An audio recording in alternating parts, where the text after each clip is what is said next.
Take a couple of days off and it's right back to Bangerville. Yeah, this is kind of ugly, but we're going to play it through. How's everybody doing tonight? Thank you for joining me.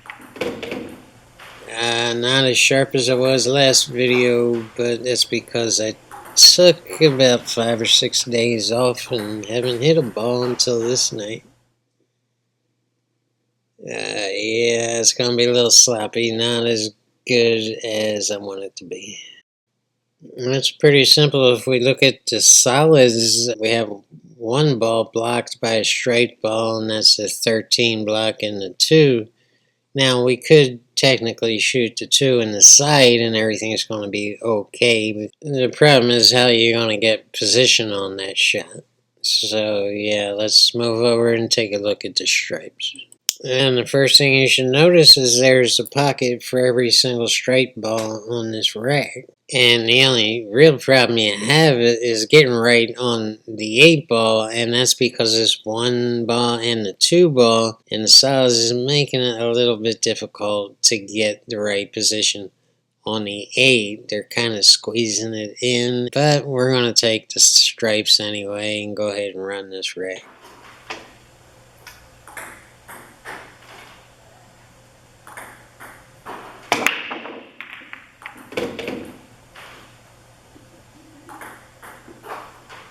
Normally, I'd start up table, but the only straight ball we have up table is that 10 ball, and it's hidden behind the 4 ball. But it is makeable. It's perfectly makeable. The problem is it not from this position here because it wasn't the greatest break in the world. And yeah, right now, so on these first couple shots, I'm looking to get back up table just to take care of that ball because it's kind of in the middle of nowhereville. So I'm shooting this stripe in the side pocket just to get on the 10 and to get back right, I think, on the 15 ball. Inside English here, I'm trying to go off the 5 ball there just to stop it. And again, I'm going to use a solid to get back on the 15 ball because I'm shooting that 10 up table. And in order to get the right position, I'm going to borrow the 4 ball. You don't mind if I do that with your balls, do you? Oh, God, shut up, John. This tic-tac-toe, and again, the problem is getting on the 8, and I'm probably over-worried about it. But those 1 and the 2 balls really making me claustrophobic here, and it's hard to think clear. The 15, I think this is 14, and then the 13 are easy enough, and I should easily be able to draw this out of the way of the 3 ball, but I really screw it up. I'm trying to get above the 2 ball, and I wasn't even close to getting above the 2 ball. And I really think that was a case of claustrophobia. Yeah. It's funny how it sneaks into the pool game. But it sure does. Pool's such a unique sport. Yeah, I'm gonna call it. Let's call it a sport from now on. It's a sport. It takes a lifetime to figure out how to consistently do this right. And it takes a lot of stamina. But yeah, center pocket there, good enough. I was worried about the scratch on the side, and then it turned out to be not that big of a deal. So peace, guys. Let's move on to the next one.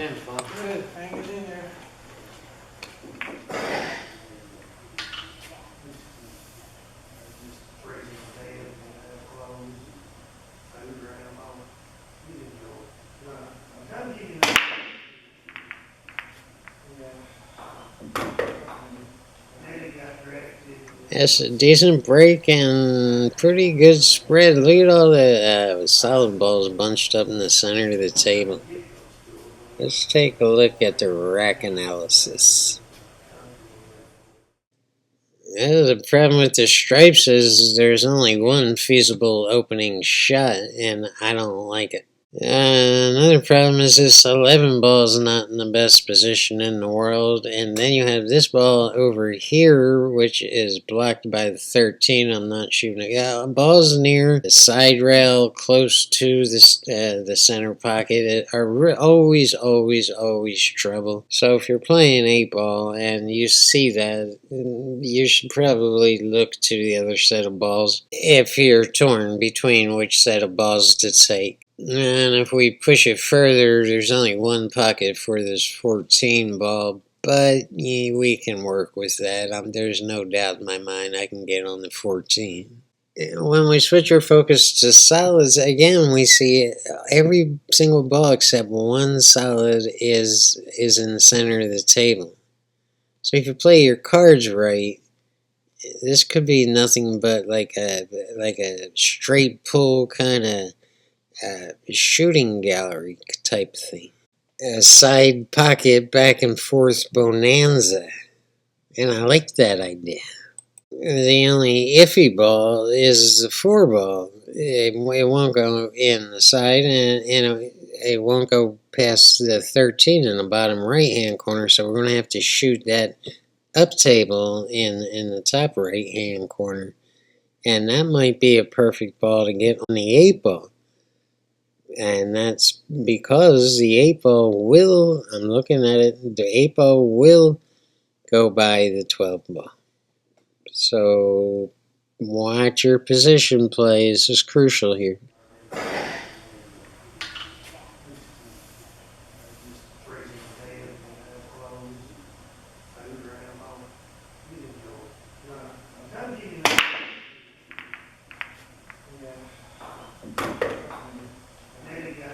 And we got to start with that 5. Nothing else makes any sense. I'm just making sure it goes by that straight ball. And there's a cut here because my battery died.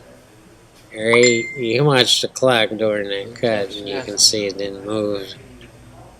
And none of the balls moved, and I wouldn't be cheating you. Center ball here on this cut, because we're going to roll up a little bit and try to get right in order to take care of this center table bonanza. Yeah, it should be basically back and forth until the 3 ball and the 4 ball. See what happens. I'm kind of watching it live with you.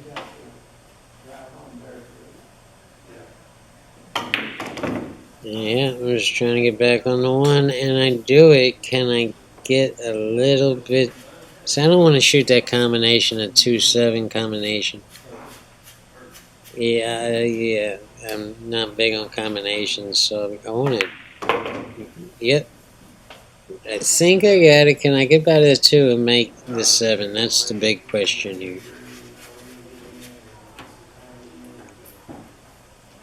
And will the 2 pass the 14 in the other side?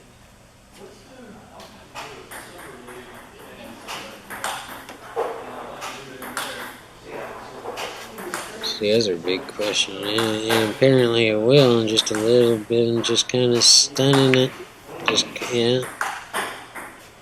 Alright, that should get me down on the 3, which should get me back on the 4, which should get me on the 8 ball.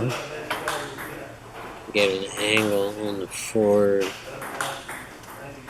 I'm going down table, inside English here. Let's go down table and keep the cue ball from getting away from me. I got the right angle, but this is a touchy shot. You can easily shoot it too hard or too soft. I got an angle on the 4. Can I get on the 8?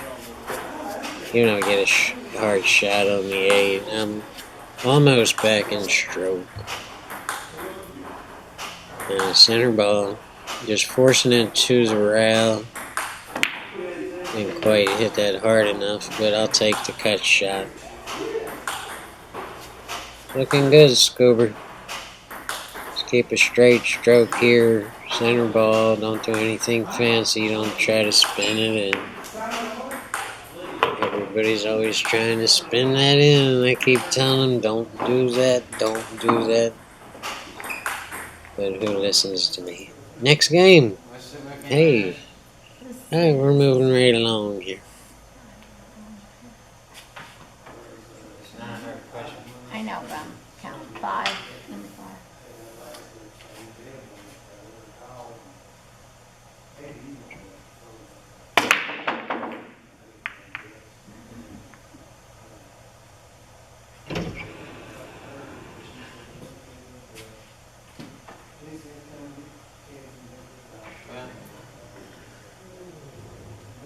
Well, I hit him hard, but we have all kinds of problems in the center of the table.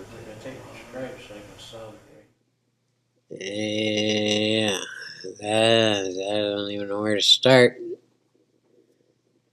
The 11 ball is blocking the 5, obviously. It's also blocking the 7 if we could get on the 5, and that's per solids. Yeah. And then if we go a little bit further up table, we see there's no pocket at all for the 6.